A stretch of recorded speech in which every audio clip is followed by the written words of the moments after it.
हाँ जी प्यारे विद्यार्थियों, ਤੁਹਾਡਾ ਸਵਾਗਤ ਹੈ ਮੇਰੇ channel education simplified by OCDC ਦੇ ਉੱਪਰ। ਸੋ ਜੇ ਤੁਸੀਂ Baba Farid university of health science Faridkot ਦੀਆਂ ਹਾਲ ਹੀ ਵਿੱਚ ਆਈਆਂ ਪੋਸਟਾਂ ਲਈ ਤਿਆਰੀ ਕਰ ਰਹੇ ਹੋ, ਜਾਂ ਫਿਰ PGI MER ਚੰਡੀਗੜ੍ਹ ਦੇ ਲਈ ਐਗਜ਼ਾਮ ਦੀ ਤਿਆਰੀ ਕਰ ਰਹੇ ਹੋ, ITBP ਫਾਰਮਾਸਿਸਟ ਜਾਂ ਕਿਸੇ ਵੀ ਹੋਰ ਮੈਡੀਕਲ ਐਗਜ਼ਾਮ ਦੀ ਤਿਆਰੀ ਕਰਦੇ ਹੋ, ਤਾਂ ਇਹ ਤੁਹਾਡੇ ਲਈ ਬਹੁਤ ਇੰਪੋਰਟੈਂਟ ਵੀਡੀਓ ਹੈ। ਅਤੇ ਕਿਸੇ ਵੀ ਪੈਰਾਮੈਡੀਕਲ ਪੋਸਟ ਲਈ ਤੁਸੀਂ ਨੋਟਸ ਪਰਚੇਜ਼ ਕਰਨਾ ਚਾਹੁੰਦੇ ਹੋ ਤਾਂ 98 763 71788 'ਤੇ ਸੰਪਰਕ ਕਰ ਸਕਦੇ ਹੋ।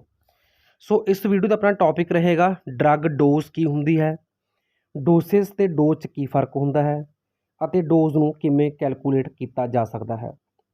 ਜਿਸ ਤਰ੍ਹਾਂ ਮੈਂ ਥੰਬਨੇਲ 'ਚ ਲਿਖਿਆ ਹੈ ਕਿ ਇਹ ਵੀਡੀਓ ਹਰੇਕ ਲਈ ਜ਼ਰੂਰੀ ਹੈ। ਇਹਦਾ ਮਤਲਬ ਕਿ ਵੀ ਜਿਹੜੇ ਫਾਰਮੇਸੀ ਜਾਂ ਨਰਸਿੰਗ ਜਾਂ ਕੋਈ ਹੋਰ ਪੈਰਾਮੈਡੀਕਲ ਕੋਰਸ ਨਹੀਂ ਵੀ ਕਰਦੇ, ਕੋਈ ਹਰ ਆਮ ਇਨਸਾਨ ਨੂੰ ਵੀ ਇਹ ਵੀਡੀਓ ਦੇਖਣਾ ਚਾਹੀਦਾ ਹੈਗਾ, ਕਿਉਂਕਿ ਆਪਾਂ ਨੂੰ ਦਵਾਈਆਂ ਦੇ ਬੁਰੇ ਪ੍ਰਭਾਵ ਜਿਹੜੇ ਪੈਂਦੇ ਨੇ ਉਹ ਕਿਉਂ ਪੈਂਦੇ ਨੇ ਇਹ ਸਮਝਣ ਦੇ ਲਈ ਬਹੁਤ ਜ਼ਰੂਰੀ ਹੈ ਕਿ ਇਹ ਪਤਾ ਲਗਾਇਆ ਜਾਵੇ ਕਿ ਜਿਹੜੀ ਡਰੱਗ ਦੀ ਡੋਜ਼ ਦੇਣੀ ਹੁੰਦੀ ਹੈ ਕਿਸੇ ਵੀ ਪੇਸ਼ੈਂਟ ਨੂੰ, ਉਹ ਕਿੰਨਾ ਕਾਰਕਾਂ ਦੇ ਉੱਪਰ ਨਿਰਭਰ ਕਰਦੀ ਹੈ ਅਤੇ ਡਰੱਗ ਡੋਜ਼ ਨੂੰ ਕਿਸ ਤਰ੍ਹਾਂ ਕੈਲਕੂਲੇਟ ਕੀਤਾ ਜਾ ਸਕਦਾ ਹੈ।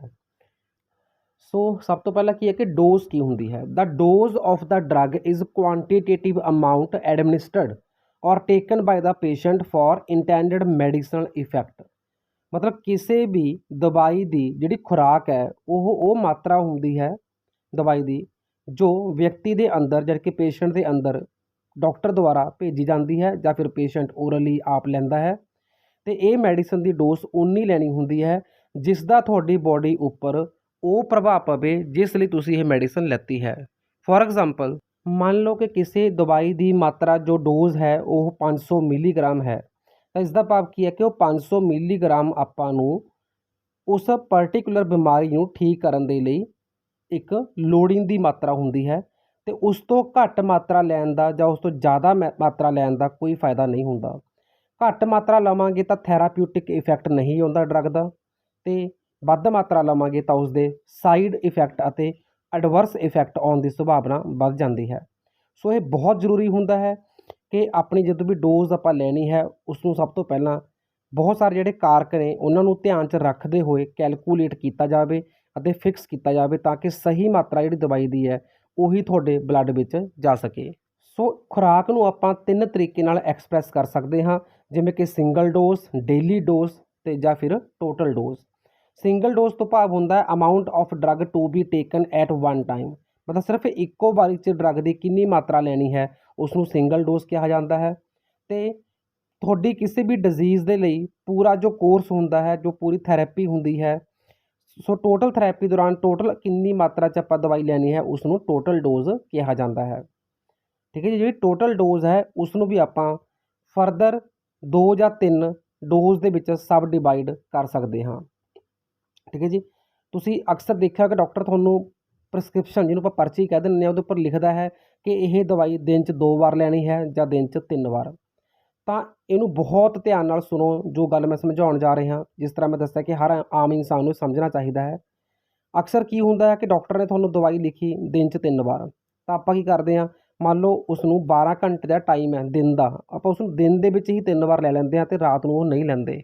ਜਦ ਕਿ 3 ਵਾਰ ਡੋਜ਼ ਲੈਣ ਦਾ ਮਤਲਬ ਇਹ ਹੋਇਆ ਕਿ ਤੁਸੀਂ 24/3 ਯਾਨੀ ਕਿ ਹਰ 8 ਘੰਟੇ ਬਾਅਦ ਡੋਜ਼ ਲਵੋਗੇ, ਤਾਂ ਇਹਦਾ ਮਤਲਬ ਇਹ ਹੋਇਆ ਕਿ ਹਰ 2 ਖੁਰਾਕਾਂ ਦੇ ਵਿਚਾਲੇ 8 ਘੰਟੇ ਦਾ ਗੈਪ ਹੋਣਾ ਜ਼ਰੂਰੀ ਹੈ, ਜਿਸ ਨਾਲ ਦਵਾਈ ਦੀ ਸਹੀ ਮਾਤਰਾ ਤੁਹਾਡੇ ਬਲੱਡ ਦੇ ਵਿੱਚ ਬਣੀ ਰਹੇਗੀ ਅਤੇ ਉਸ ਦਵਾਈ ਦਾ ਉਹੀ ਇਫੈਕਟ ਆਵੇਗਾ ਜੋ ਆਪਾਂ ਨੂੰ ਚਾਹੀਦਾ ਹੁੰਦਾ ਹੈ, ਜਿਸ ਨੂੰ ਅਸੀਂ ਕਹਿੰਦੇ ਹਾਂ ਥੈਰਾਪਿਊਟਿਕ ਇਫੈਕਟ। ਠੀਕ ਹੈ।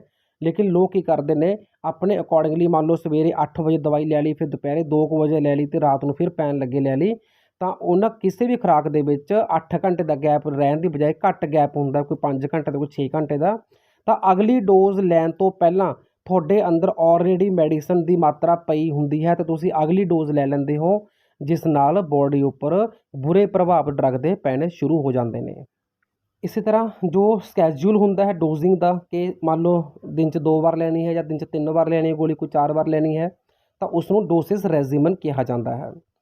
Dose of the drug is based on, ਮਤਲਬ ਜਦੋਂ ਵੀ ਕੋਈ ਦਵਾਈ ਲੈਣੀ ਹੈ ਤਾਂ ਉਸਦੀ ਕਿੰਨੀ ਮਾਤਰਾ ਲੈਣੀ ਹੈ, ਇਹ ਹੇਠ ਲਿਖੇ ਕਾਰਕਾਂ ਦੇ ਉੱਪਰ ਨਿਰਭਰ ਕਰਦਾ ਹੈ। ਪਹਿਲਾ ਹੈ ਬਾਇਓਕੈਮੀਕਲ ਅਤੇ ਫਾਰਮੈਕੋਲੋਜੀਕਲ ਐਕਟੀਵਿਟੀ ਆਫ ਦਾ ਡਰੱਗ, ਕਿ ਜਿਹੜੀ ਦਵਾਈ ਲੈਤੀ ਜਾ ਰਹੀ ਹੈ ਉਹਦੇ ਬਾਇਓਕੈਮੀਕਲ ਪ੍ਰੋਪਰਟੀਜ਼ ਕੀ ਨੇ, ਉਹਦੀਆਂ ਫਾਰਮੈਕੋਲੋਜੀਕਲ ਪ੍ਰੋਪਰਟੀਜ਼ ਕੀ ਨੇ, ਫਿਰ ਉਹਦੇ ਫਿਜ਼ੀਕਲ ਫੀਚਰਸ ਕੀ ਨੇ ਅਤੇ ਉਹਦੀ ਕੈਮੀਕਲ ਪ੍ਰੋਪਰਟੀ ਡਰੱਗ ਦੀ ਕੀ ਹੈ।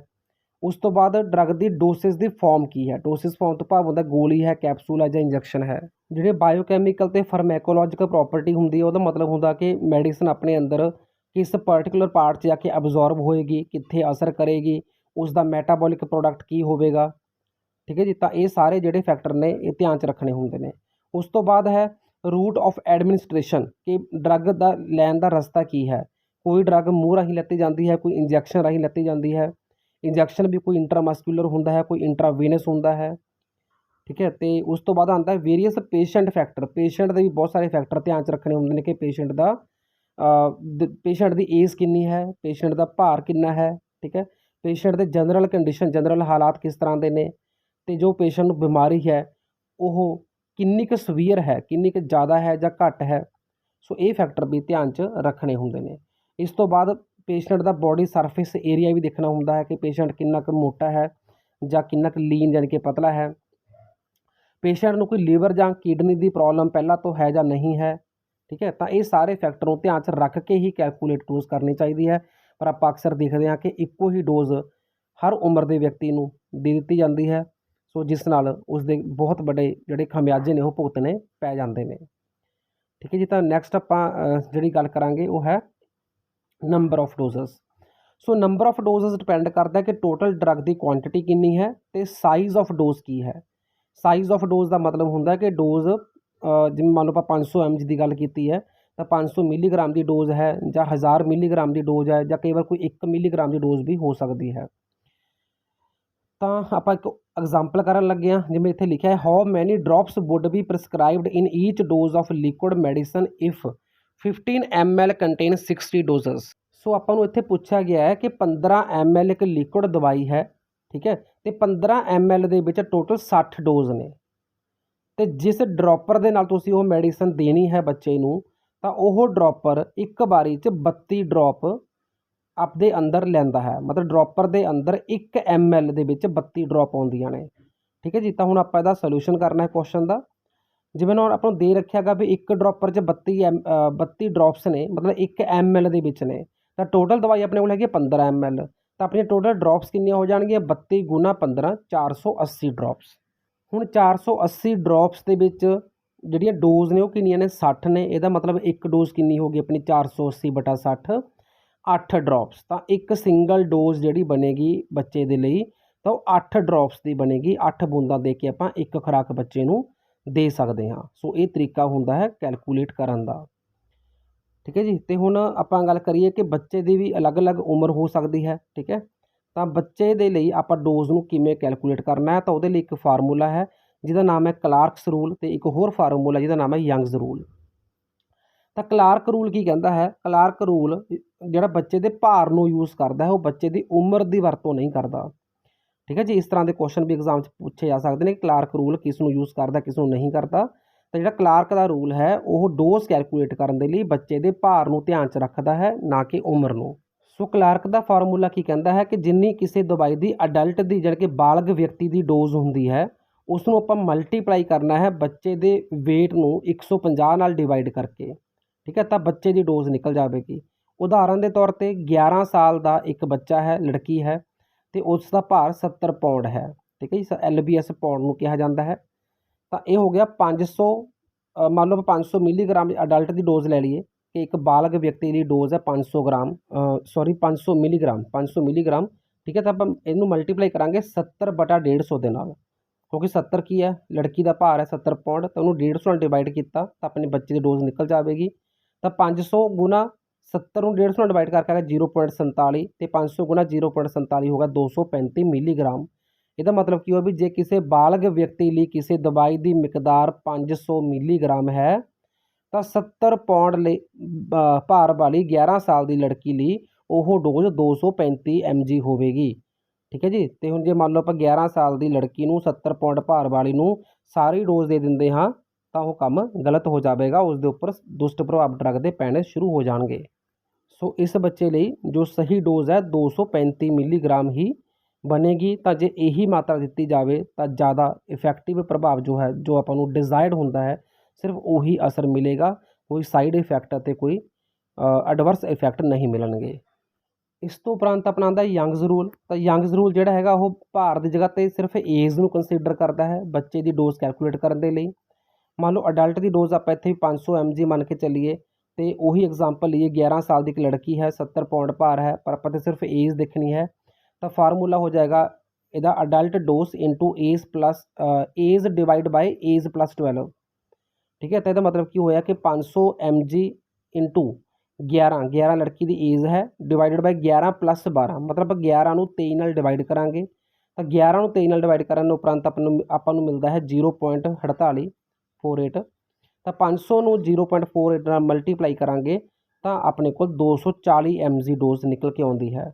ਤਾਂ ਕਲਾਰਕ ਦੇ ਫਾਰਮੂਲੇ ਦੇ ਅਕੋਰਡਿੰਗ ਆਪਾਂ 235 mg ਕੱਢੀ, ਯੰਗ ਦੇ ਮੁਤਾਬਕ ਆਪਾਂ 240 mg ਕੱਢੀ, ਕੁਝ ਬਹੁਤ ਜ਼ਿਆਦਾ ਵੇਰੀਏਸ਼ਨ ਨਹੀਂ ਹੈ। ਸੋ ਇਹ ਦੋਨੇ ਫਾਰਮੂਲਾ ਯੂਜ਼ ਕਰਕੇ ਆਪਾਂ ਡਰੱਗ ਕੈਲਕੂਲੇਟ ਕਰਕੇ ਸਹੀ ਮਿਕਦਾਰ, ਸਹੀ ਮਾਤਰਾ ਜੋ ਬੱਚੇ ਦੇ ਭਾਰ ਜਾਂ ਉਮਰ ਦੇ ਹਿਸਾਬ ਨਾਲ ਬਣਦੀ ਹੈ ਉਹੀ ਡਰੱਗ ਦੇਣੀ ਚਾਹੀਦੀ ਹੈ। ਇਸੇ ਤਰ੍ਹਾਂ ਜਿਹੜੇ ਬਜ਼ੁਰਗ ਪੇਸ਼ੈਂਟ ਹੁੰਦੇ ਨੇ ਉਹਨਾਂ ਦੇ ਲਈ ਵੀ ਜਿਹੜੀ ਮੈਡੀਸਨ ਹੈ ਉਹ ਇਸੇ ਤਰ੍ਹਾਂ ਅਲੱਗ-ਅਲੱਗ ਮੈਥਡੋਲੋਜੀ ਨੂੰ ਵਰਤਦੇ ਹੋਏ ਕੈਲਕੂਲੇਟ ਕਰਕੇ ਦੇਣੀ ਚਾਹੀਦੀ ਹੈ, ਤਾਂ ਕਿ ਆਪਾਂ ਦਵਾਈਆਂ ਦੇ ਜਿਹੜੇ ਨਕਾਰਾਤਮਕ ਪ੍ਰਭਾਵ ਨੇ ਉਹਨਾਂ ਤੋਂ ਬਚ ਸਕੀਏ। ਕੋਈ ਵੀ ਡਾਕਟਰ, ਕੋਈ ਵੀ ਫਾਰਮਾਸਿਸਟ ਅੱਜ ਕੱਲ੍ਹ ਆਪਾਂ ਨੂੰ ਇੰਨਾ ਜ਼ਿਆਦਾ ਜਾਗਰੂਕ ਨਹੀਂ ਕਰਦੇ। ਠੀਕ ਹੈ, ਉਹ ਸਿਰਫ ਆਪਾਂ ਨੂੰ ਕਹਿੰਦੇ ਵੀ ਦਿਨ 'ਚ ਮੈਡੀਸਨ 2 ਵਾਰ ਲੈਣੀ ਹੈ, 3 ਵਾਰ ਲੈਣੀ ਹੈ, 4 ਵਾਰ ਲੈਣੀ ਹੈ। ਠੀਕ ਹੈ, ਤਾਂ ਡੋਜ਼ ਬਾਰੇ ਅਵੇਅਰ ਹੋਣਾ ਬਹੁਤ ਜ਼ਿਆਦਾ ਜ਼ਰੂਰੀ ਹੈ, ਕਿਉਂਕਿ ਬਹੁਤ ਗਲਤ ਦਵਾਈਆਂ ਅਤੇ ਗਲਤ ਦਵਾਈਆਂ ਦੀ ਮਾਤਰਾ ਲੈਣ ਕਰਕੇ ਜਿਹੜੇ ਪੇਸ਼ੈਂਟ ਨੇ ਉਹ ਹੋਰ ਵੀ ਗੰਭੀਰ ਬਿਮਾਰੀਆਂ ਦਾ ਸ਼ਿਕਾਰ ਹੋ ਜਾਂਦੇ ਨੇ। ਸਭ ਤੋਂ ਵੱਡੀ ਪ੍ਰੋਬਲਮ ਹੈ ਕਿਡਨੀ ਦੇ ਉੱਪਰ ਅਤੇ ਲੀਵਰ ਦੇ ਉੱਪਰ ਮੈਡੀਸਨ ਦੇ ਬਹੁਤ ਦੁਸ਼ਟ ਪ੍ਰਭਾਵ ਜਿਹੜੇ ਹੈਗੇ ਨੇ ਉਹ ਪੈਂਦੇ ਨੇ। ਅਤੇ ਤੁਸੀਂ ਜਾਣੋ ਕਿ ਅੱਜ ਕੱਲ੍ਹ ਕਿਡਨੀ ਅਤੇ ਲੀਵਰ ਦੀ ਬਿਮਾਰੀ ਦੇ ਪੇਸ਼ੈਂਟ ਬਹੁਤ ਜ਼ਿਆਦਾ ਵੱਧ ਰਹੇ ਨੇ, ਤਾਂ ਉਹਨਾਂ 'ਚ ਬਹੁਤ ਵੱਡਾ ਕਾਰਨ ਇੱਕ ਦਵਾਈ ਦੀ ਗਲਤ ਮਾਤਰਾ ਲੈਣਾ ਵੀ ਹੈ। ਸੋ ਕਿਸੇ ਵੀ ਮੈਡੀਕਲ ਅਤੇ ਪੈਰਾਮੈਡੀਕਲ ਐਗਜ਼ਾਮ ਦੇ ਲਈ ਤੁਸੀਂ ਨੋਟਸ ਪਰਚੇਜ਼ ਕਰਨਾ ਚਾਹੁੰਦੇ ਹੋ ਤਾਂ 9876 7178788 'ਤੇ ਸੰਪਰਕ ਕਰਨਾ ਹੈ, ਅਤੇ ਨਾਲ ਹੀ ਪਲੇ ਸਟੋਰ ਤੋਂ ਤੁਸੀਂ ਮੇਰਾ ਮੋਬਾਈਲ ਐਪ ਡਾਊਨਲੋਡ ਕਰ ਸਕਦੇ ਹੋ, OCDC ਐਜੂ ਪੁਆਇੰਟ। ਠੀਕ ਹੈ ਜੀ, ਉਹਦੇ ਉੱਪਰ ਤੁਹਾਨੂੰ ਬਹੁਤ ਸਾਰੇ ਜਿਹੜੇ ਮੌਕ ਟੈਸਟ ਨੇ ਅਤੇ ਨੋਟਸ ਨੇ ਉਹ ਮਿਲ ਜਾਣਗੇ। So thank you, thanks for watching.